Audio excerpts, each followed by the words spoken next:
ഇന്ന് പരിശുദ്ധ കുർബാനയുടെ തിരുനാൾ, ഈശോയുടെ തിരുശരീരങ്ങളുടെ പരമ പരിശുദ്ധമായ ഈശോയുടെ തിരുശരീരങ്ങളുടെ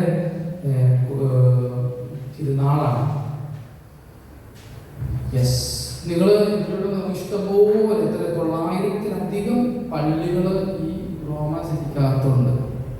എല്ലാ മുക്കിനും മൂലയിലും ഇപ്പൊ നമ്മള് പള്ളികൾ ഒരുപാടുണ്ട്. പ്രോക്സിമിറ്റി ബ്രീഡ്സ് കണ്ടക്ട് എന്ന് പറയുന്നൊരു ഫെമിലിയാരിറ്റി, ഒരുപാട് അതിപരിചയം അവനെ ഏൽപ്പിക്കുന്നു എന്ന് പറയും. നമ്മളിവിടെയൊക്കെ വന്നപ്പോൾ നമുക്ക് ചിലപ്പോൾ പള്ളിക്കകത്ത് എങ്ങനെ പെരുമാറുന്നതെന്നും നമ്മൾ നാട്ടിൽ പഠിച്ചതൊക്കെ നമ്മൾ മറന്നുപോയി കാണും. ഈശോയുടെ സാന്നിധ്യം, ഈശോ ഈ പരിശുദ്ധ കുർബാനയിലുള്ള ഈശോയുടെ സാന്നിധ്യം എന്ന് പറയുന്നത് നമുക്കറിയാം. ഈശോ എല്ലാ പല രീതിയിൽ ഈശോ പ്രസന്റാണ്. ദൈവം സഭയിലുണ്ട് അല്ലെ, നമ്മൾ 2-3 പേര് കുർബാനയുടെ മധ്യ കർത്താവുണ്ട്. ഈശോ ശരിക്കുന്നുണ്ട്, റിയൽ തന്നെയായിട്ടുണ്ട്. പക്ഷേ ഈശോയുടെ യുണീക്കായിട്ടുള്ള ഏറ്റവും, അതായത് ടാൻജിബിൾ, തൊടാവുന്ന രീതിയിലുള്ള പ്രസൻസ് ആണ് ഈശോയുടെ പരിശുദ്ധ കുർബാനയിലുള്ള തിരുശരീര രക്തങ്ങളായിട്ട് അപ്പവും വീഞ്ഞും മാറുമ്പോൾ ഈശോ ആകുന്ന ഈശോയുടെ ബോഡി, ഈശോയുടെ blood, soul, divinity, real presence ആണ്.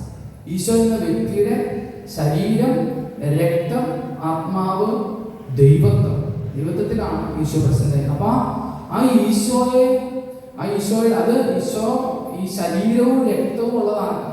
പരിശുദ്ധത്വത്തിന്റെ രണ്ടാമത്തെ ആൾക്കാണ് ഈശോ.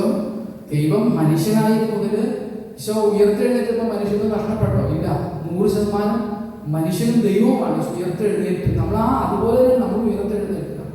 അങ്ങനെ ഈശോയുടെ ശരീരമുണ്ട്, ട്രാൻസ്ജെൻഡർ ബോഡിയാണ്, അത് രൂപാന്തരപ്പെട്ട ശരീരമാണ്. ആ ശരീരം ആണ് നമ്മൾ അടച്ചിട്ട മുറിയിലൊക്കെ കയറി വരുന്ന ഈശോയുടെ ശരീരം. ശരീരങ്ങളുടെ വീണ്ടെടുപ്പ് നമ്മളുടെ 2ാം വരവിലാണ് സംഭവിക്കുന്നത്. നമ്മളെല്ലാം മരിച്ച് വിശുദ്ധരൊക്കെ ബയാറ്റിഫിക്കേഷനാണ്, അവരുടെ ശരീരത്തിന്റെ വീണ്ടെടുപ്പായിട്ടില്ല. ശരീരത്തിന്റെ വീണ്ടെടുപ്പ് 2ാം വരവിലാണ് സംഭവിക്കുന്നത്. പരിശുദ്ധ അമ്മയുടെ ശരീരത്തിന്റെ വീണ്ടെടുപ്പ്, അതാണ് പരിശുദ്ധ അമ്മ സ്വർഗത്തിലേക്ക് അറിയപ്പെടുന്നത് വിശ്വാസത്യമായിട്ട് നമ്മൾ വിശ്വസിക്കുന്നതിന്റെ കാരണം. പരിശുദ്ധമ്മ പ്രത്യക്ഷപ്പെട്ടു പോലെ പരിശുദ്ധമ്മയ്ക്ക് ഒരു ബോഡി ഉണ്ട്, ട്രാൻസ്ജെൻഡർ ബോഡി, ഭൗതികരിക്കപ്പെട്ട ശരീരം. നമ്മൾ ഉയർത്തെഴുന്നേൽക്കുമ്പോൾ അതുപോലെയാണ്. ഈശോയ്ക്ക് ശരീരമുള്ളത് നമ്മളൊരു സിംബോളിയത്തില് ഈശോയെ 1000 ഈശോ ശരീരം ഉണ്ടെങ്കിൽ എന്താണ് തിരുവോസ്തിൽ 1000 തിരുവോസ്തിയായിട്ട് ഈശോ വരും അല്ലേ? അത് ഈശോ വ്യക്തിയാണ്, ഈശോ പേഴ്സണാണ്. ഈശോ ശരിക്കും ഇപ്പൊ നമ്മൾ വിശ്വസിക്കുന്നത് ഇങ്ങനെ കാണാൻ പറ്റാത്ത ദൈവത്തെ, അറിയാൻ പറ്റാത്ത ദൈവത്തെ, അതല്ല.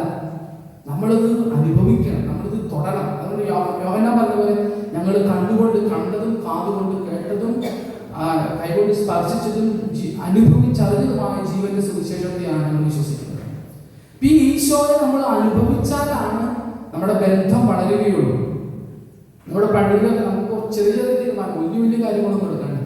നമുക്ക് എപ്പോഴെങ്കിലൊക്കെ നിങ്ങൾക്ക് സമയം കിട്ടുമ്പോൾ ചുമ്മാ പോകുമ്പോഴൊക്കെ നമ്മൾ സക്രായുള്ള ഒരു പള്ളി കണ്ടാൽ എപ്പോഴും നമുക്ക് കയറാൻ പറ്റില്ല, കാരണം നമുക്ക് ലാഭം തരണം.